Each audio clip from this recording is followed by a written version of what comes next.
Hey everybody, Tony D and Little Joan with a hot take.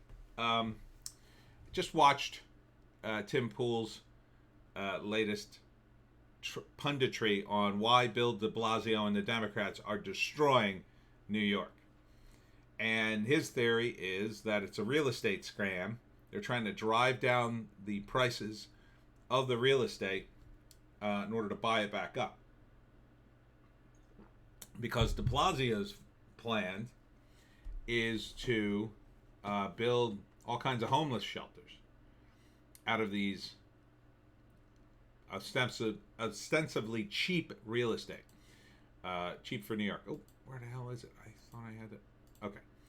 And part of the reason de Blasio runs amok, it's the New York press and most of the media is just so far left. Look at this headline. Nobody knows why New York's murder rate has risen. Bill de Blasio is using it to demagogue.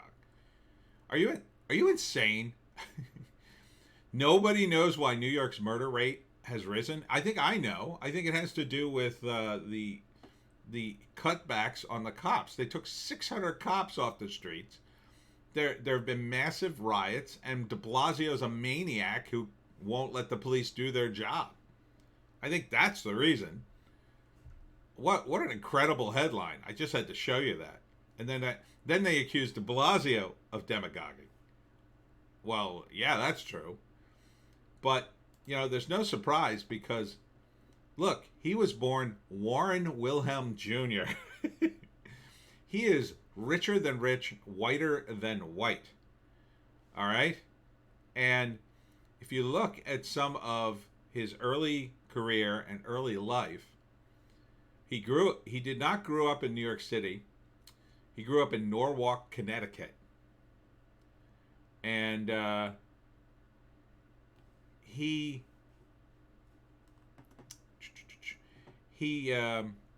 worked for Urban Fellows Program at New York City Department of Juvenile Justice, completed graduate school at Columbia, hired to work as a political organizer by the Cahote Center in Maryland. He traveled to the Cahote Center to Nicaragua for 10 days to help distribute food and medicine during the Nicaraguan Revolution. De Blasio was an ardent supporter of ruling socialist government, the Sandinista National Liberation Front, which was opposed by the Reagan administration at the time.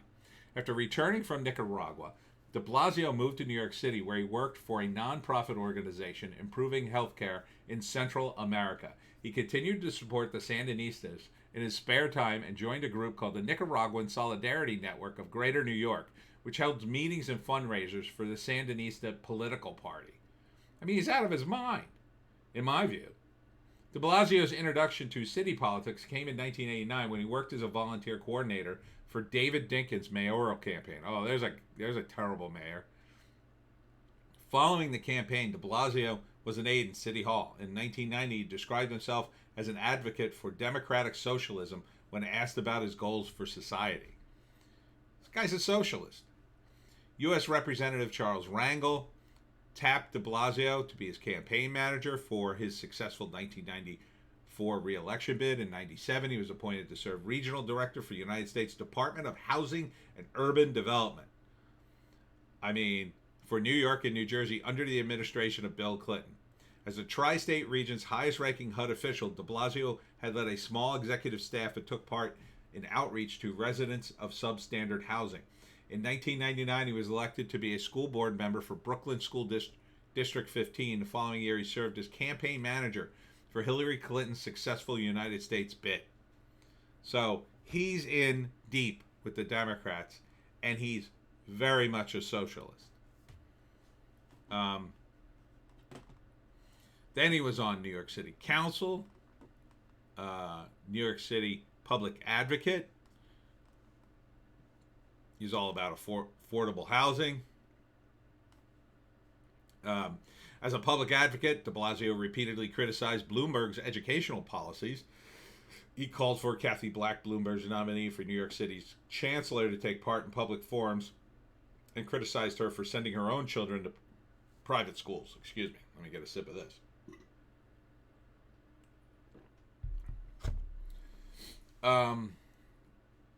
Who did he run against? De Blasio announced his candidacy for mayor in the fall election. The Democratic primary included 9 candidates, among them Council Speaker Christine Quinn, former U.S. Representative Anthony Weiner, oh Jesus, a former New York City comptroller, and 2009 mayoral nominee Bill Thompson. It's amazing this guy got elected.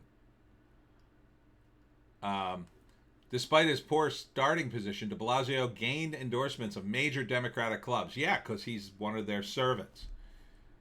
The Barack Obama Democratic Club of Upper Manhattan, New York City's largest trade union, SEIU, Local 1199. How do you feel about them now, local union, when all the jobs will leave? And you live in a city full of crime? I wonder.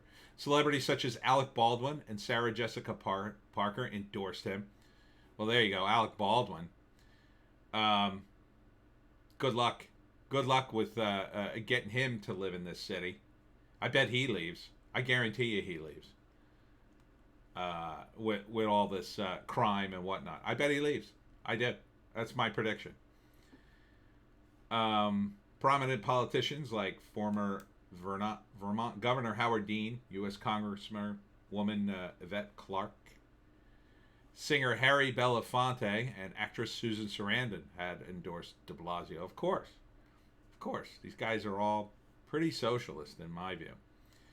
During his mayoral campaign, de Blasio outlined a plan to raise taxes on residents earning more than $500,000 to pay for universal pre-kindergarten programs to expand after-school programs at middle schools. Jesus.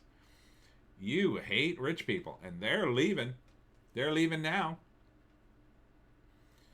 And then he won re-election, defeating Republican Assemblywoman Nicole, I can't pronounce that.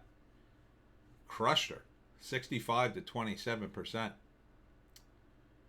In 2016, de Blasio expressed support for the Justice Against Sponsors of Terrorism Act, which would allow relatives of victims of September 11th attacks to sue Saudi Arabia for its government's alleged role in the attacks. Well, there's something he did, right? Finally. But Jesus, how many years can this guy be mayor? I hope this is it for him. Maybe he's done. In 2020. I don't know. But the thing about de Blasio destroying the city over real estate, and that's Tim's theory in his video. It's a good video.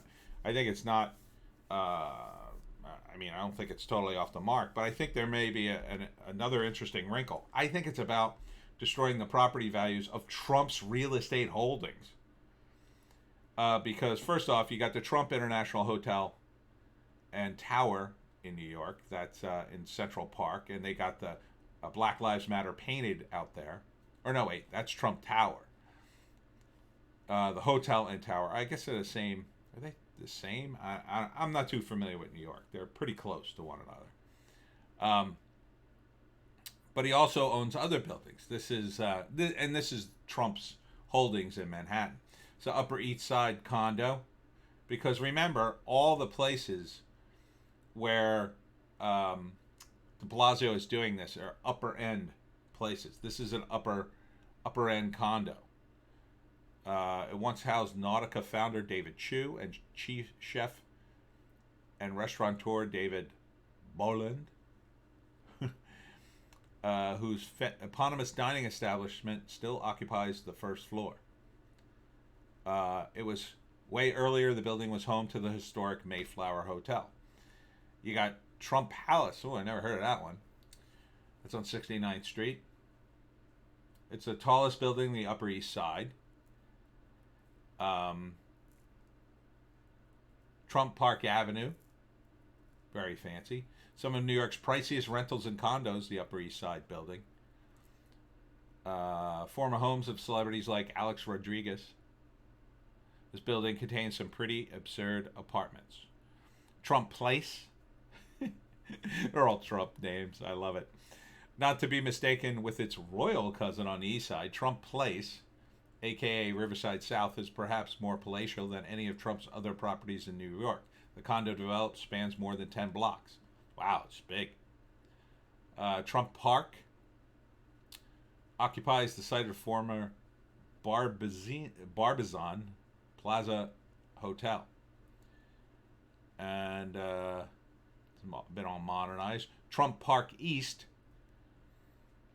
And, these are very expensive buildings that require very rich people, and they're all being driven out. So, my theory is not that the DeBlasio's trying to remake the city, although I guess that's part of it. I think they're also that desperate to hurt Trump. They're trying to hurt his money. They're trying to hurt his real estate holdings. Because who is going to rent these buildings? Who's going to want to live in New York? Do you know what these buildings cost if they're empty? They're insane. He'll be losing money hand over fist. They're not just going after the city. They're not just destroying the city. They need to destroy Trump. They want to break him. They want to break him of all his holdings. So if his company that holds all this stuff is forced to sell or collapses, it makes him look bad. It makes everything. It makes him look bad. It causes him stress. They don't care. They don't care about anything other than power and winning. It's not their... They're ready for this if they're doing it on purpose. Trump World Tower. One of the most luxurious Trump New York properties, with some of the most priciest and most breathtaking residents in the city. Penthouse has a waterfall. Celebrities like Derek Jeter have been residents.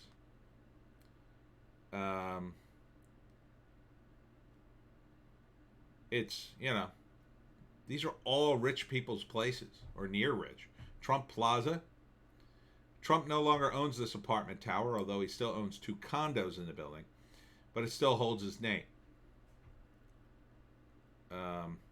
Buyers still give it a lot of cachet because of the Trump name. Trump Soho, New York. Man, these buildings are massive. Look how much he owns. It's the only downtown residential property with Trump's name, though the man himself no longer has any equity in the development. Oh, okay. Which is probably a good thing for him since it struggled through lawsuits and foreclosures due to dissatisfied tenants and now unpopularity in the market. Oof. The building was featured in Martin Scorsese's Wolf of Wall Street location, where an up-and-coming Jordan Belfort receives advice from an unlucky mentor over lunch. 40 Wall Street, 70 stories tall. The Manhattan Company building was the tallest building in the world when it was completed in 1930. Trump tried to sell the building in 2003 and has claimed multiple times he bought it for $1 million, which is very unlikely. 1290 Avenue of the Americas, another big building. Damn. Renovated, made a cameo in Trump's announcement speech for his presidential campaign. He won the chunk of the building that he owns from China in a war. What? What does that mean? But there it is. His buildings are everywhere in the city. So if they destroy, everybody's reason to live in Manhattan, they're hurting him. He'll lose millions. And, they'll be able to make him look bad if he sells for cheap. So it also forces him in the position that Trump has a vested interest in not letting the city to go to hell. And so they could ask him for money and say, well, give us money so the city doesn't go to hell. While we do all these wacky things for the homeless. And de Blasio wants to put homeless in some of these abandoned buildings. This is just like Jeremy Corbyn in the UK and some of his wacky proposals of just taking apartments from the rich and giving it to the homeless. But as Tim Pool rightly puts out, and he worked in a homeless shelter, the homeless cannot just be put somewhere. You can't just give them an apartment and some money and expect them to flourish. While there are some people who just are down on their luck, and if you give them some money, they could recoup, most are not. When you're a drug addict, when you're mentally ill, when you're suffering from PTSD because you're a vet, you need way more than this. What you need is, rehabilitation. You need rehab. You need shrink. That has to be addressed first. You can't just give people an apartment or a hotel room and expect them. They're just doing drugs there, and they're wrecking those places. They're peeing all over the place. It's a mess. So I think this might be a ploy to get at Trump's money, because the Democrats are that desperate. But they're going to lose.